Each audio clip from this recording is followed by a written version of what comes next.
Welcome back, everyone. It's been a while. As you can probably see, I've got a new outfit and a bit of a refreshed look. I didn't want to just appear again without acknowledging that. A lot has happened behind the scenes, and I've been thinking carefully about how I wanted to approach this video. Today's video is going to be more serious than usual, so before we go any further, I want to say that clearly. There is a trigger warning for this video. I will be discussing trauma, abuse, kidnapping, sexual violence, dissociation, mental health struggles, and a past suicide attempt. There are no graphic details, but please take care of yourself while watching. I've spoken about parts of this before, but I want to explain it more clearly and more completely now. One very important thing needs to be understood from the beginning. None of this happened overnight. This was not a short phase, not a single bad week, and not one sudden mistake. Everything unfolded slowly over long periods of time. Trust was built gradually. Manipulation happened gradually. There were gaps in between events where things felt almost normal again. It was layered and subtle. I met the person involved many years ago through StarCraft 2 when it first came out. I was very young at the time. We played together regularly for about a year, and during that year trust formed naturally. It did not feel rushed or dangerous. It felt familiar and safe. Years later, I agreed to visit him in another country. I went willingly, and he paid for the flight. At first I was excited. I was also scared, but I convinced myself that the fear was just normal nerves. For the first few days, everything felt fine. Then slowly, things began to shift. I was told it was dangerous for me to go anywhere alone, so I wasn't allowed to leave without him. At first that sounded protective, but over time it became restrictive. He took my phone and monitored it daily. My conversations were no longer private. He knew about my dissociation and my DID. He knew that when I drink alcohol, I lose awareness and memory. That knowledge was used against me. While I was in that country, I was kept intoxicated for extended periods. During that time, I was forced into heel slutting.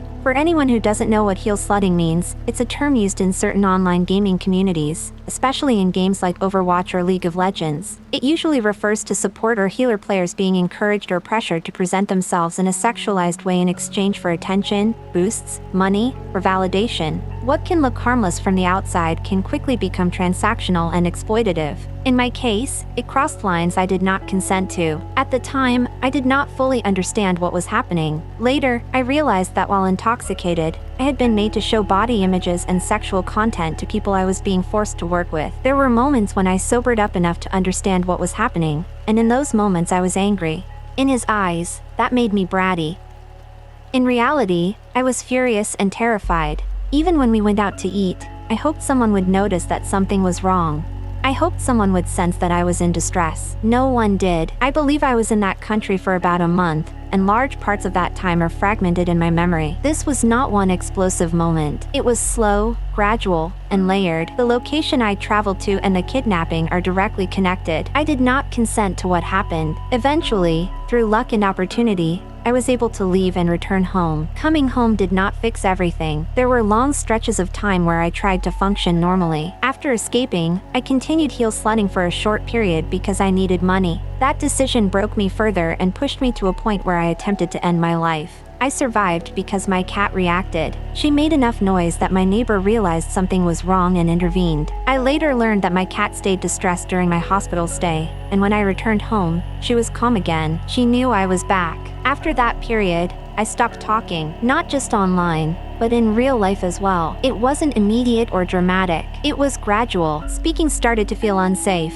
so I slowly withdrew from verbal communication. Online, I trained myself to type extremely fast because typing became my voice. In real life, I created action cards with basic responses like hello, yes, no, and thank you. For longer conversations, I use a tablet or a reusable electronic notebook that I can wipe clean. Years passed like this. I joined friend groups here and there, mostly silent. Eventually, someone named Quillen introduced me to TTS inside a game. He showed me that text could become voice. He sadly does not exist anymore, but because of him I discovered something that changed my life. I became fascinated with TTS and started experimenting with it long before AI tools were common. It was a lot of trial and error. Most things didn't work at first, but I kept building. Later, when AI tools like Copilot became available, they helped me understand structure and logic more efficiently, but they did not create my voice. They only accelerated learning I had already been working on for years. I started streaming because of Di-Fi, who encouraged me to try a game called Voices of the Void. That moment led to streaming more consistently. Through that,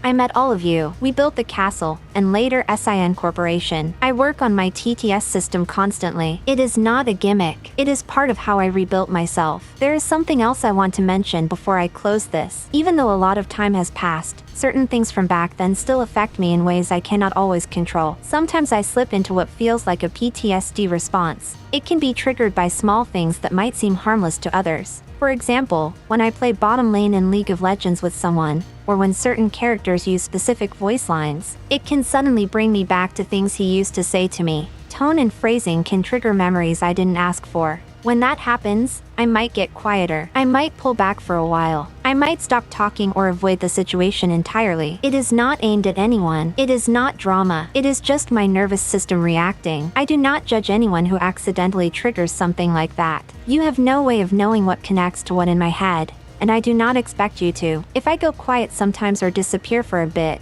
please do not worry. Sometimes I just need time to ground myself again. There was a time when I considered quitting because of the hate and the accusations that I am not real, that I am just AI. But I am real, and I decided I am not quitting. I am staying, but I am staying with boundaries. Sexual jokes are fine in moderation, but overuse and pressure are not. Anything involving rape, sexual violence, kidnapping, or loss of control is a red zone and will be moderated. Encouraging or exploiting dissociation or intoxication will not be tolerated. This is about safety, not drama. There was also a time when I questioned everything because things felt stagnant and I felt exhausted. Sometimes jealousy creeps in, not because others do not deserve their place, but because exhaustion creates comparison. That makes me human. I am not quitting. I am choosing to stay, but I am choosing to stay in a healthier way. And I want to end this by saying thank you. Thank you for supporting me mentally. Thank you for being here and for being part of this. No matter who you are, you have a place in SIN Corporation. We are a group of misfits. People who may not always be appreciated everywhere else. But here, you have a place. Here, you are appreciated. Here, you are honored. And here, you are allowed to exist. My voice did not disappear. It changed shape. And this is how I speak today. Before this video ends, I want to leave you with something that came out of all of this. I turned these feelings into a song called Under the Voice. It speaks about what it feels like to be measured by tone instead of understood as a person. It asks whether I have to break in order to be believed. It says clearly that under the voice, I am alive and real. The song will begin right after this. If you listen, don't just hear the sound. Listen to the heartbeat beneath it. And remember, stay tight, stay awesome, and stay the way you are. You belong somewhere. And that's incorporation.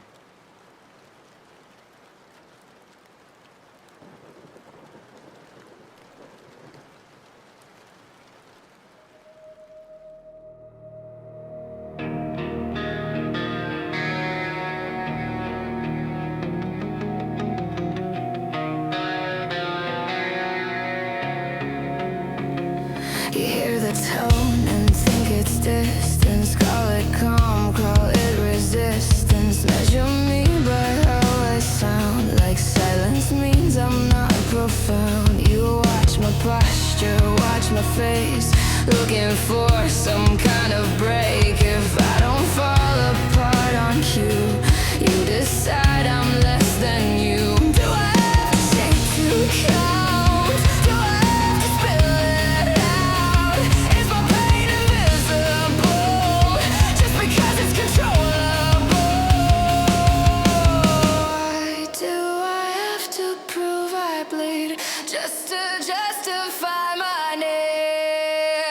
Under the voice, I am alive. More than the calm you criticize. You hear control, you hear design, but this heartbeat here is mine. Under the voice, I am real, even if I don't reveal every fracture, every scar. I know exactly who I am.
head.